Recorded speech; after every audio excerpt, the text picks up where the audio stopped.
Welcome to another episode of Behind the Dreamers. I'm your host, Jennifer Loehding, and we are talking to the achievers, the creators, the magic makers, and the dreamers. These are our friends. These are your friends, and they are living the extraordinary. Well, wherever you are tuning in today to listen to this episode, we're excited that you are here, and I have another amazing guest on the show. I'm always excited about my guests. Get to meet a lot of awesome people doing awesome things in the world. But he is a dynamic entrepreneur that embodies the principles of simplicity, adaptability, and mental clarity. These guiding values have seamlessly aligned with his ventures in the Web3 sphere, where he excels in devising innovative solutions for e-commerce challenges. So we are going to bring him on in just a few minutes. But before we do that, we need to do a quick shout out to our sponsor. This episode is brought to you by Walt Mills Productions. Need to add excitement to your YouTube videos or some expert hands for editing? Look no further. Walt Mills is the solution you've been searching for. Walt is not only your go-to guy for spicing up content, he's the force behind a thriving film production company with numerous titles in the pipeline. Always on the lookout for raw talent, Walt is eager to collaborate on film and internet productions. With a background deeply rooted in entertainment and promotion, Walt Mills leverages years of skills to give you the spotlight you deserve. Want to learn more about Walt and his work? Head on over to waltmillsproductions.net and let your content shine. All right. And with that, we are ready to bring our guest on the show. So with a knack for strategic thinking and flexible approach, Eric McHugh leads the forefront of ShopX, a pioneering Web3 loyalty engine. ShopX is dedicated to transforming digital assets into meaningful customer engagement, empowering brands to connect more deeply with their audience. So welcome to the show, Eric. I am so excited to have you here today. Hey, Jennifer. Thank you so much for having me. I'm really grateful and I'm really looking forward to this conversation. It's going to be so much fun. So I want to open this up because one of the things I love about Behind the Dreamers is that we get so many diverse people on this show. I'm just talking from all walks of life, young, old, it doesn't matter where you are. But I think what's really neat about when I love young entrepreneurs. I love when they come on the show because they bring a fresh perspective to the entrepreneur space. So I'm really excited, to have you on here and to chat with you about your journey and what you're doing. But I want to get this started with a little bit of background on this Web3, because for me, I have no idea what this even is. And I know there are going to be many listeners tuning in that are going to go, okay, what is this that he's doing? So maybe share a little bit about what ShopX is and what this Web3 e-commerce is. Sure. So I'm happy to. And I think I'm the perfect person to describe this because what ShopX is, it's a way for Web2 brands to enter the Web3 space. So I've spoken to many executives about what Web3 is and why it's important.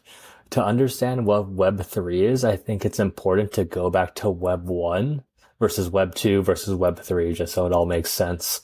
So in Web 1, just think of Google, think of read only. So if you're in Web 1, you can go online, you can read content, which is amazing because that really exponentially increased the way people can absorb knowledge. So that was very beneficial for humans as a whole.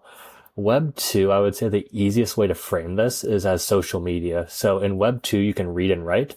So just think of Instagram. So if we're on Instagram, I can write a post, you can read my post, you can interact with that post, you can like that post, you can do what you will with the post. The only issue is we don't own the post. So in this example, Instagram owns the post. They can sell our data for nefarious purposes.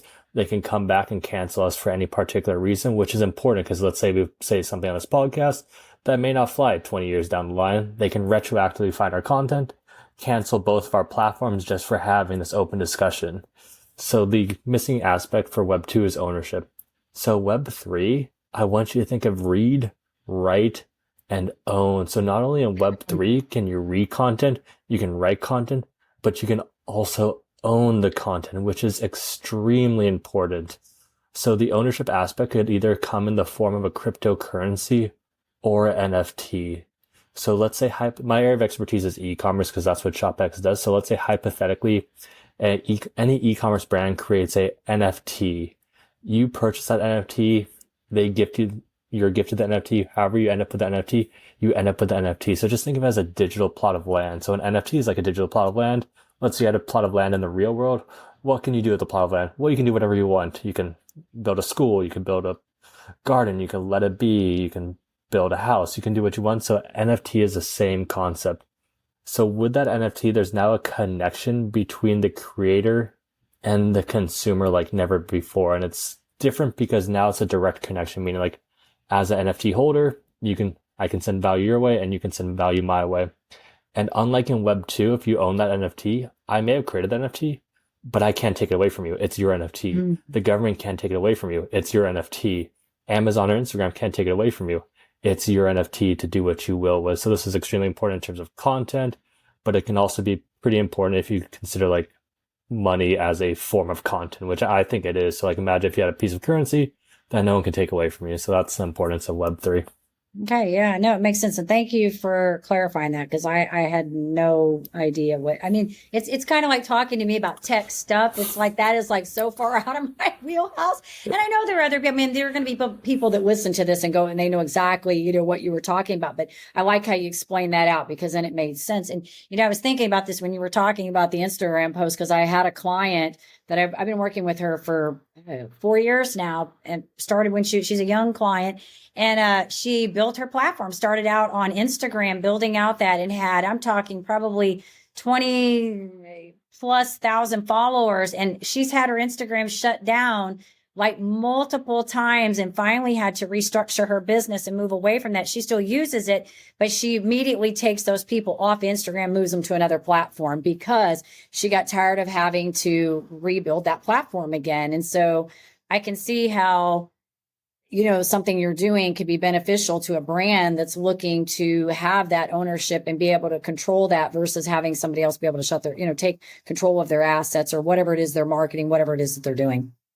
Yeah, no, you're 100% right. And the worst thing about like Instagram or social media bans is a lot of times it's functioned by bots. So she may have not done anything wrong, right, but it triggers a bot algorithm, and then your Instagram page is down. So if that's your livelihood, you're trying to speak with a bot, you try to reach out to Instagram, what takes like a month or two, and then that's maybe they reinstate you. So yeah, no, ownership is extremely important in that aspect. And I don't even know if you'd get a person even if you tried to at this point, right? I know for a while I was doing ads. I know we're on a different conversation, but I was doing ads through Facebook years ago. And for whatever reason, it's so funny. I'm in the health and wellness space. I was at that time. They had it flagged and they kept saying I was trying to put like pornographic material on Facebook. And I'm like, what are y'all talking about? Like, I'm talking about mind and body stuff like mindset, and for whatever reason, the algorithm I don't know if it was a picture that it had flagged or whatever, but it was linked to my account. So every time I was putting this ad out, it kept doing that. And I gave up. I just stopped doing ads through Facebook because every time I would try to run through and get somebody, I kept getting the same line of jargon back. Never could I get a person. I could never get like a live. I just kept getting like this, bot. I don't know. I'm assuming it was bots that had flagged it. And then whatever they have set up for their customer service, I have no idea what that even is. Yeah. And this might go up a little bit tangent, but like the fact that because going forward, AI bots are going to be the one to flag content. Like, for example, like even with my other company, Dating, we're able to scan a picture like on Instagram and you only have to do a caption, but we know you're in national park. We know it's male. We know it's female. Right. So going forward, AI bots are going to be the flagging source for content like YouTube, which I think it's pretty scary if you consider. So it's essentially government or big companies controlling what is getting flagged or not. So let's say hypothetically Google doesn't like a certain race of people. So they're the ones training the AI bots to flag a certain thing. So that's going to scale up and I think it's eventually going to mass cancel a lot of things, which is why Web3 is so important at this particular point in time. Yeah. So I'm curious to know what led you into this industry. Like what brought you to this? I saw that you did a SaaS platform before. Am I correct? Did I read that right? Yes. Okay. I want to make sure I read that right before I just throw that out there. But I'm just curious to know, like, how you came to this place. Like, what brought you to this? Yeah, sure. So my overall goal is to live a nice, peaceful life. That's always been my goal. I found it more difficult to do if I view the money system as corrupt. So I think of the money system as a way for the rich to siphon off the poor, fund their rich friends, and essentially we're getting money stolen from us every second of every day in the form of inflation, and which is why everything's getting more expensive. So I'm like, oh, that's a problem. How do I fix this? And that led me to physical gold and physical silver as the answer. So I got in as a gold silver bug, and then Bitcoin was the next evolution of that. So I'm like, okay, gold and silver is cool. But then I found this I would say Bitcoin found me. I'm like, oh, this Bitcoin thing is just it's the internet version of this. This is better. Let me put all my time and energy into this. So at that time, I was a consultant. I was helping bankrupt companies, like Fortune 500 companies, go through the bankruptcy process, which was cool, honestly. Like, paid well. It's a chill job, like no complaints. But like, this doesn't align with the Bitcoin ethos. So I waited for my bonus, because if you're going to quit a consulting firm, you might as well wait for your bonus. Right. Then I started going to cryptocurrency meetups in my local area, where I met the original ShopX team. We were building ShopX ever since then, but in the meantime, we spun off a SaaS platform too. That got VC funded, and we worked out of an incubator in Santa Monica. It's one of the best in the world. So like an incubator for your listeners is startup school. So like it's a building, startups are desk clumps right next to each other. So our neighbors were actually Liquid Desk. So as a young adult, new in the entrepreneur world, I was blessed to be surrounded with a room full of founders and like 20 different companies at 20 different stages in 20 different industries. So obviously I chatted with all of them, got lunch, went on walks. I'm like, what worked for you? What worked for you? What didn't work for you? So I absorbed a ton of knowledge from them, which has all been redirected back into ShopX. And I have another company too. It's called DATAIng, which is a AI powered matchmaking service. So my logic behind companies is, I think everyone's happiest when they're serving other people. And I think God, the creator, universe, whatever you want to call it, I think he blesses each of us with individual gifts. So for example, which is why authenticity is so important. Like, you're the best Jennifer in the world. So if I try to do what you do, you'll probably crush me every time. But if you try to do what I do, I'll crush you every time. So how do we best serve other people? We follow intellectual curiosity, and these manifest in different companies. So it just happened to me. It was a Web3 platform and a matchmaking platform. This is so interesting. You touched upon so many points, and these are all things that I talk about when I'm working with my clients. And you're right. I don't want to try to figure out what you do, because you're good at what you do. And, and I think it is so important that we do align with where we thrive, right? And try not to, you want to learn from others, but not try to be others. And so I think a couple of points you made here, this whole idea of being, kind of in this incubator and being around great minds and people that can help encourage you, but also provide knowledge. There's something to be said about our circle of influence, right? And I talk about this all the time when we choose to put in the company in our space, right? And and it's so important, whether we're building a business or we want to start any new endeavor, whether it's running a marathon, whatever that is the people that we choose to circle ourselves around. So I want to commend you on that, because I think that's huge. And it definitely makes a difference. You're going to, if you're always the smartest person in the room, you're not going to exceed, so you're not going to exceed whatever's in the room. So you always want to have people that are sort of ahead of you, right? Because we're going to always strive to be above, to meet at the level of those people. So I think that's awesome. And thank you for sharing all of that. I think that's good. But I really liked also that you touched upon, being the best we can in the gifts that we have, because I think that's important too. Yeah, no, I agree. And I completely agree with I think whatever the common phrase is, you're the average of the 5 people who spend the most time around. And I think this equally applies to content. So I view your diet as, your diet's not just your food diet. So like, obviously if I eat food A, I feel good. Food B, I feel bad.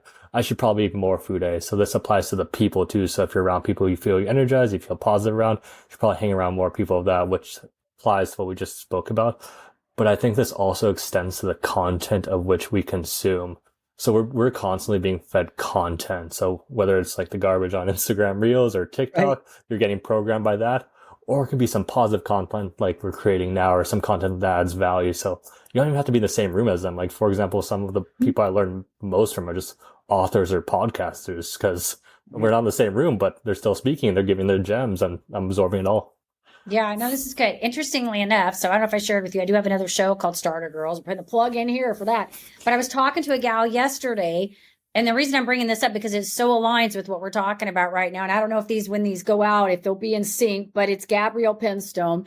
She's an energy healer out of Australia. She was 25 or 27 years in psychology in the corporate space.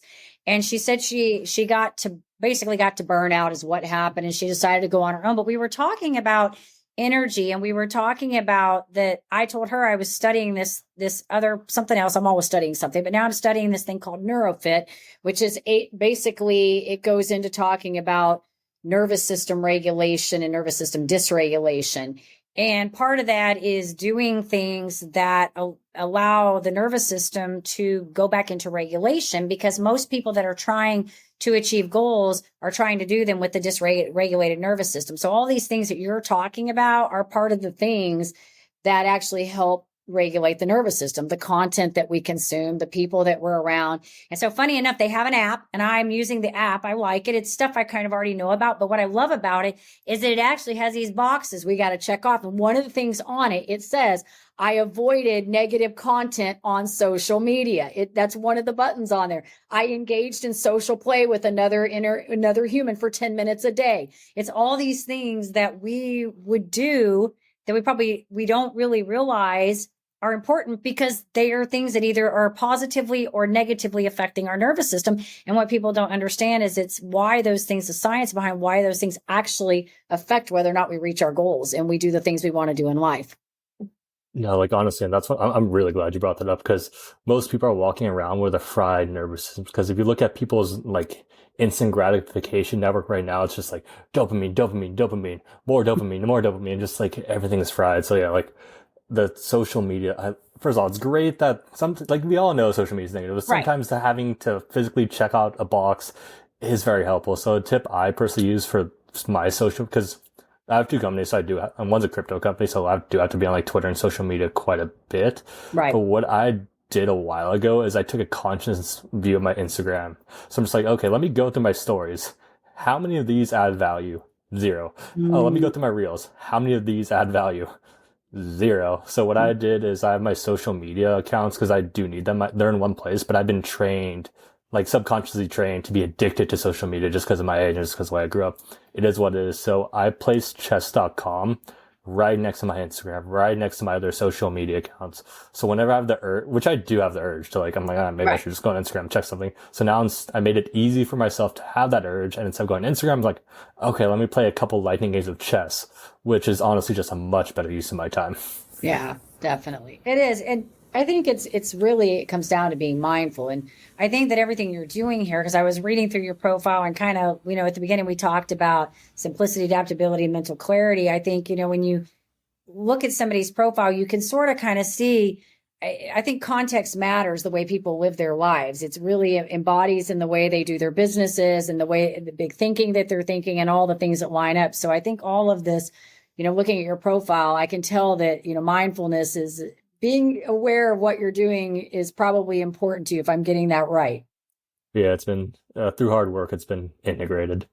Yeah. Which definitely shows up in the business as well as social interactions, which benefits everyone. So it's a win-win-win. Mm-hmm. And you say hard work because it's not something easy. I think being mindful of of where you're spending your time and your energy and your behaviors, it's a full-time job on yourself all the time. I know. And sometimes it's a curse and a blessing, because sometimes you don't want to do it, but then you realize, like you mentioned earlier, if you eat good, you feel different versus if you eat bad. And this is why I tell people, it's not just when I'm personally working with people, it's not just one thing we do in life. Like, we can say, I'm going to go start this business, or I'm going to start this great career and I'm going to be happy. No, you're not necessarily going to be happy because you do those things. This is a full-on approach from different angles. And it starts with everything from the people that we're talking to, the content that we're looking at, the amount of sleep, the food we consume, how we live our lives. It's like one big puzzle in the piece. And so just looking at something going, I'm going to create this great business or have this great job or this great relationship, whatever, that's one piece. It's not the end all. Entrepreneurs, are you ready to level up your leadership skills? Tune in now for an exclusive offer designed just for you.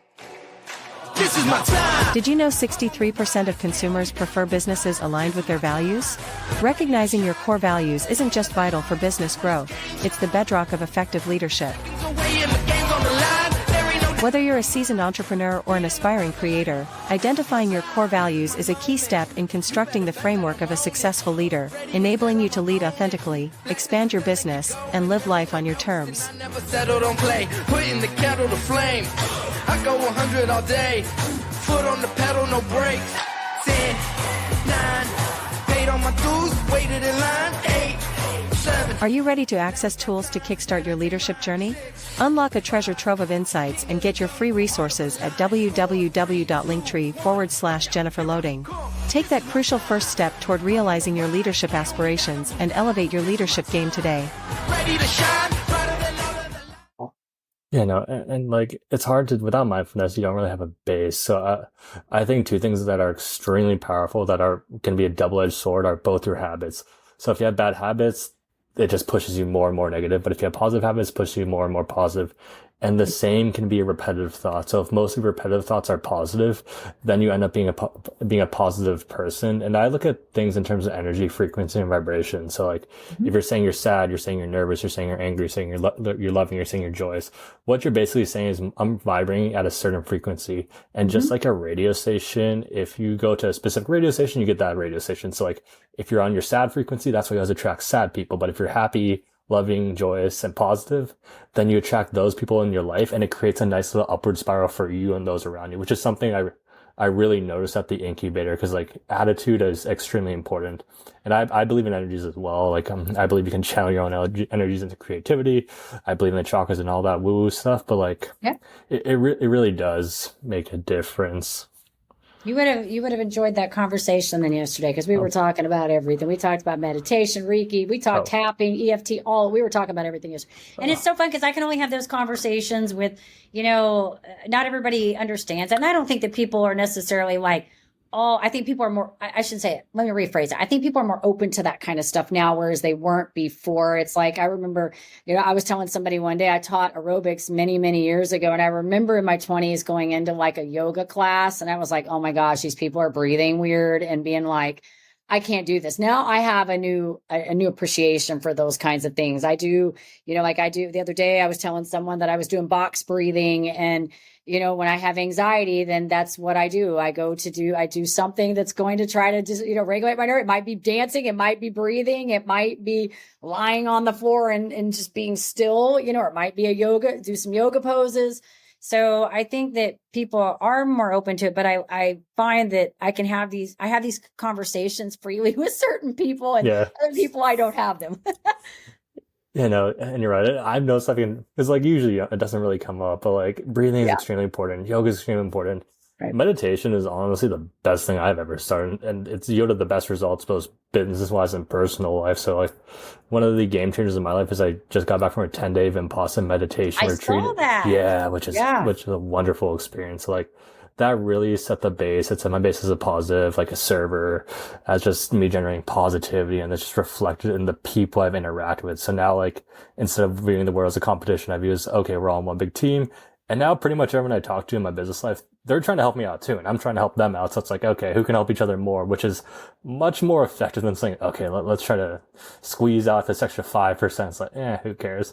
And it's something I noticed, because in my early 20s, I was like, I'm like, oh, this is stupid. Who cares? I'm going to, like, I have to work 12 hours a day. Like, it is what it is. But I've noticed at the VC, a lot of the more successful people, like the higher out, like the people who are like in Series A, Series B, like exits, the vast majority of them had a mindfulness practice. I remember one specific instance. I'm like, hey, do you want to grab lunch? He's like, I can't grab lunch. I'm busy from 2 to like 4. So like, it was in the middle of the week. He's like, yeah, I'm going to walk. I'm doing an hour meditation. I'm like, why do you even do that? Like, it's the middle of the day. Shouldn't you be working? He's like, I'm going on a walk and I have my meditation. I'm busy. And I'm like, that's weird. And then eventually he recommended a spiritual book, which I ignored for years. And then I finally got around to reading it in COVID. I'm like, I can see why he did that. But Wow. Yeah. You find that it's something that, if you really, because I think success is different for everybody. And when I look at success, I see it as a big whole picture. I see it as being able to do what you want to do in life. And that means in all the areas of your life, being content in all the areas. And I don't mean that you're happy every single minute of the day, right? Because we have frustration, we get mad. But I'm talking like overall, you are content with the way things are in your life. And most of those people I feel like that are at that place are practicing these things that we're talking. They're doing some kind of mindfulness, some kind of, whether it's yoga, meditation, those walks, whatever, whatever it is. I mean, I run.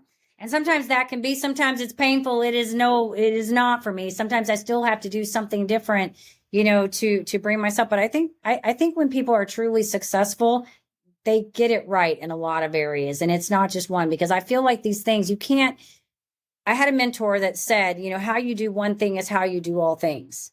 And when you think about that, if you're disciplined in your life, you're probably disciplined in a lot of areas of your life. And if you're having a hole somewhere, it needs to be cleaned up, because it really transfers in all the areas. And so if you're eating right, you're probably doing other things right in your life. If you're running your business, well, because some people have good businesses, but they're not necessarily, they think they're doing it well, but the gaps are somewhere else. And I think when you have it right, the gaps are filled. They're not perfect, but they're filled. No, 100% having a nice, whole, complete life is absolutely essential. Like, what's the point of being like a multi-billionaire if you're fat and your family hates you? But at the same time, it's true. If you're completely broke and you can't support your family, you have to fix that. I agree. Like, health is wealth, and then spiritual, emotional health is equally important as physical and financial. So it all ties together. And the cool thing is, once you become more of a complete person, I mean, I view everyone as a complete person. They just have to realize it, which sounds kind of BSy, but once you realize you're a complete person, you start attracting more complete, happy people in your life, which just exponentially increases the value of your life, or the positive, like the vibe of your life, which is a win-win. And then once your vibe increases, it increases those around you, and those around them, create a nice upward spiral. Yeah, that's good. I agree with you on that, Eric. I would love to know, I want to kind of flip this. This has been good conversation. I know we could stay here for a while because it's all positive stuff. It's stuff I love to talk about, because I do agree with you. You do attract different people when you show up differently, you attract different people, and that's what you want.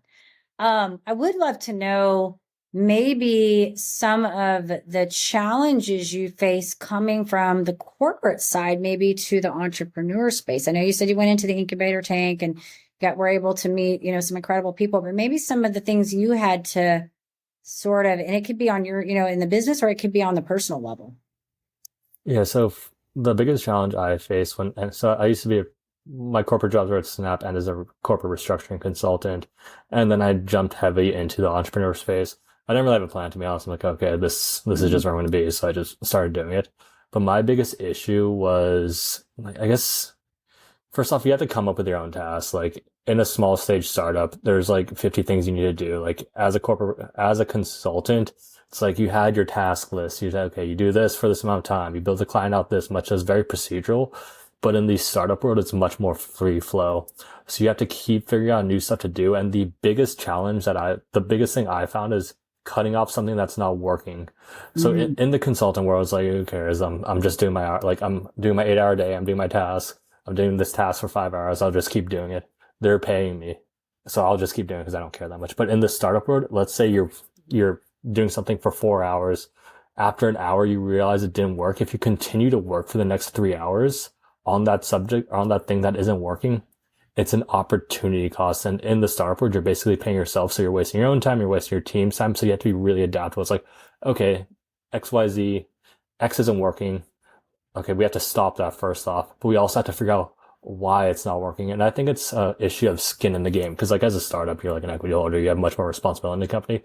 So you have more skin in the game. So you want to figure out why. Whereas if you're like a nameless face in a large corporation, like, who cares? Yeah, no, that's true. And that's good. Thank you for saying that. I'm thinking about deleting, because I had a guy come on my show that was talking about automating, deleting, and delegating. And that's what he used. It was like automate, delegate, delete, And so, yeah, we were talking a lot about that, when you have to realize that you're doing something and it's not really adding to, we used to call them in the world that I was in, income producing activities, right? Things that were going to generate income for you. That was ultimately, they were doing something that would help bring in income in some level. Then we needed to let them go or figure out how to delegate them. So yeah, I think if you're doing something and you're at it for a while and you realize it's just wasted, it's not really going to, in the end, bring some kind of output, then yeah, let it go for sure. And then that frees up time to do something that actually adds value. So it's a win-win. Yeah, absolutely. That's good. Thank you for sharing that. So what do you see as, I guess maybe anything on the new horizon? You think anything else you're going to create? You don't have to tell us. I don't know if you want to tell us everything, but any new goals that you think are out there that you're working towards?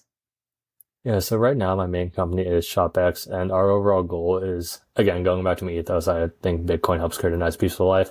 And ShopX is a way for me to onboard people into the masses, and it creates incentive to do so. For example, we help a Web2 brand enter the space. They offer a Web3 customers for their they offer a Web3 product for their customers with an e-commerce benefit. If their customers want the e-commerce benefit, they purchase a Web3 product and then they enter the space. So it's an incentivized way to get people into the Web3 ecosystem. Our overall goal for that, because I think it's extremely important to have like a large goal in the future that's numerical, that's measurable, and how you get to that goal, you work out in the meantime. So the goal for ShopX is to have 80% of all NFTs be ShopX eNFTs. Hey, eNFT is essentially an NFT with e-commerce value, and that's possible because of our solution where we attach a eNFT to each individual product SKU. So think of how many products there are out there. Yeah. If we can NFTize that, that's a lot of NFTs. Wow. So in terms of DATAIng, that's the first ever AI-powered matchmaking service. Our goal is to match 1 billion happy couples, and we're able to do that because what we do is we auto-generate profiles based on your digital footprint and create matches based on their digital footprint, putting our users in the position to succeed. Like, you still have to go on the date, you still have to be pleasant, but like, if the background stuff is there, like, for example, if we were to match, it could match us because we're both like entrepreneurs. It could match us because we're both into energies. It could make that match based on that. So when we meet in person, there's a better chance we succeed. Gotcha. Very cool. Yeah. You got a lot of fun stuff going on there. It's exciting. So very cool. So last question I want to ask you before we wrap this up. I would love to know if you had to sum yourself up in a word or two, what would you say about yourself? Nothing. That's good. Nothing. It's neutral. I would say though, you're probably, I think you're driven, but it's more of a, maybe from a humanitarian standpoint. Am I getting it right? Kind of? Yeah, no, I'm driven. My overall goal is to spread as much positivity as possible for myself. So like, my goal is to raise my own consciousness, and this raises the consciousness of those around me. So that's my main goal. Yeah. No, and I think you mentioned something and the reason I'm saying this is you mentioned something very early on about serving other people. And I think that, one of the things that I'm sure you follow Tony Robbins, and he talks about the 6 human needs, and about Maslow's hierarchy of needs, on the top of the tier of Maslow's hierarchy, but also on Tony Robbins, he talks about growth and contribution. And I think that a lot of times people are not feeling truly fulfilled, all those things we were talking about, being dysregulated, all those things we mentioned earlier, but also there's a part about that contribution part. They may be growing, they may be doing things to grow who they are as an individual, right? But there's a second part to that, and that comes with the contribution part. And that's the part where we have to find a way to make our work matter, something that we're doing. And sometimes it may be in our careers that we're fortunate enough, like you, I had you go through your story and talk about why you created this and what brought you to this. We find something in our work that says, hey, I'm doing this because I see a real need. I see a reason for this and how it can affect other people. And some people, it's not that. It may be another thing they do. Maybe it's something they do at their church or, and something in their community, right? But I think it's that extra layer at the end that is pretty big. Yeah, no, you need that why. Yeah. So I like to ask that. That question is fine. I don't ask everybody that all the time, but every now and then, just because I like to see what people say if they have to say something about themselves. I just think it's funny because some people be like, they come back with like, they got a word like boom, so it's good. So Eric, if our audience hears this, I'm sure they're going to be intrigued by some of this. They want to find out a little bit more about your 2 businesses that you've got going on. I know I didn't mention the other one at the beginning, but I did see that you've got, the 2 things going on. So, but maybe they want to learn a little bit more about ShopX or DATAIng. Where do we want to send them?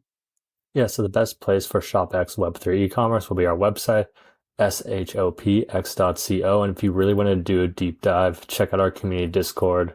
We have our crypto project community members. They're very honest stuff. They don't like the project they say, but they do like the project they say, which is less biased in my opinion. If you want to learn more about DATAIng, the best place would be our website, dataing.io. Join our waitlist. Our app goes live very soon. Okay, very cool. Exciting. Well, keep up the great work. Keep doing your thing. It's awesome. It's fun to see people succeeding and doing great things in the world and living their best lives, because that's what this is all about. It's living the extraordinary. And I think, to live the extraordinary, you got to do different things, right? Yeah. I love it.